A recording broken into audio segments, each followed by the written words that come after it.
Hello and welcome back to Nerd News. Today we have Xbox game prices going up to $70, matching Sony, and we have the new episode of Bleach, episode 9, aired yesterday morning. Let's get started. First up, we have the Xbox game prices going to $70, up from $60. This will mirror Sony's raise that happened at the beginning of the generation. According to Xbox, beginning in 2023, games built for Xbox Series XS, including Forza Motorsport, Redfall, and Starfield, will cost $69.99, $70 at launch, while Xbox has noted that regional pricing may vary. They didn't give any specific countries on what they'll vary to, but it'll be around $70 USD converted to wherever you're going. This matches the Sony raise in prices, and to be honest, I think Xbox was always planning to do this, but they haven't really launched any games this generation, so there was no reason to raise prices up until this point. I think if they had had more games coming out at the beginning of the generation, they would have just upped their prices like Sony. But because everything has been delayed so far back, they were able to just not do so and look like they were more pro-consumer in the process. And then now 2 years in, they can raise prices and everyone's just going to say, oh, well, Sony and all the third parties already did, so it just makes sense that Xbox is now. Don't let them fool you. They were going to raise their prices regardless.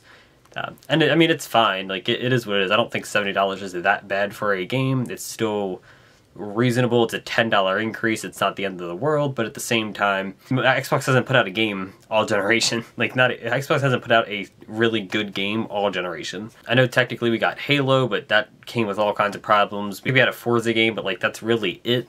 Xbox just really hasn't been putting out a whole lot of games yet, and I don't know, saying you're going to start charging $70 when you haven't shown up with a good game all generation is kind of annoying, but it's what everyone else is charging, so I expect it. Don't be surprised in a couple years when Nintendo does the same thing. Whenever Nintendo launches their next system, you can almost guarantee that their games will be $70 as well, because that's just the going rate for games now. It is what it is. And next up, we have the sequel to Jedi Fallen Order announced from EA Games, and that is Jedi Survivor.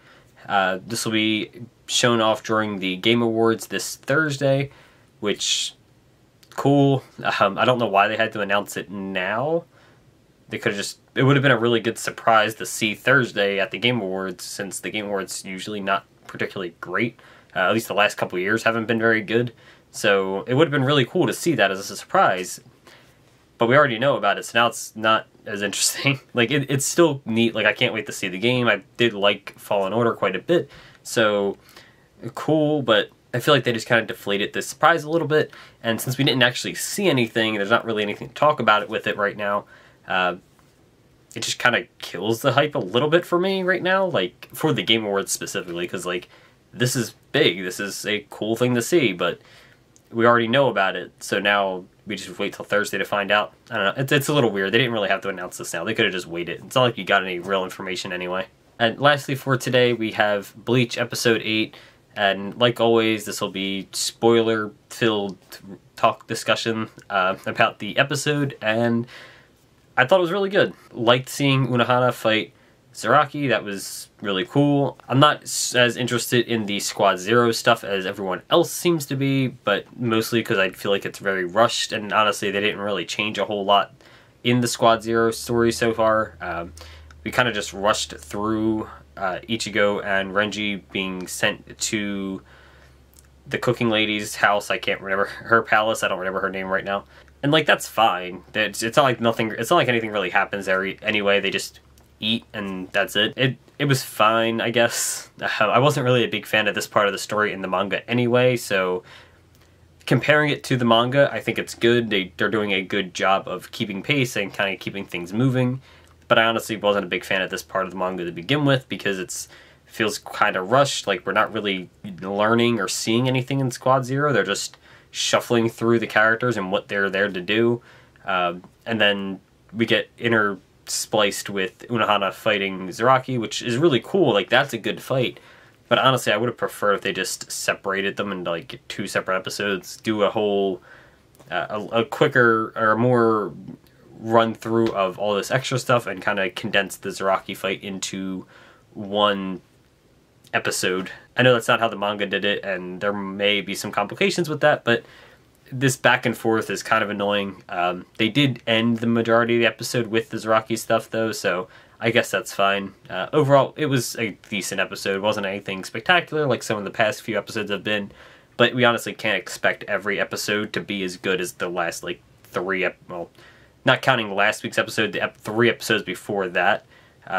We can't expect everything to be a run like that. The first, like, 6 episodes of this series have been phenomenal, and it's not going to be like that the whole way through, so these were fine. These were perfectly good episodes, just not anything super interesting, pretty quick and cut and dry in my opinion. I did still really like the way it looked, though. Last week I thought the animation had taken a bit of a dip in quality, and I mean, it kind of did, but it bounced back pretty quickly here, at least for some of it, with the Unohana fight, again, looking really, really strong. The super dark colorings, but kind of like a black and gray look to it. That looked really good, and overall, that was my favorite part of the episode. The rest of it was kind of whatever, but it was good. Can't wait for next week, because, again, more Unohana versus Zaraki, and that's kind of the best part. That's kind of the best thing going on right now for the series, but honestly, I can't wait to just kind of get past this part and into the next section of the series. This is a little bit of a downtime, in my opinion. Again, leaving Zaraki's stuff out of it, leaving the Kenpachi's fighting out of it.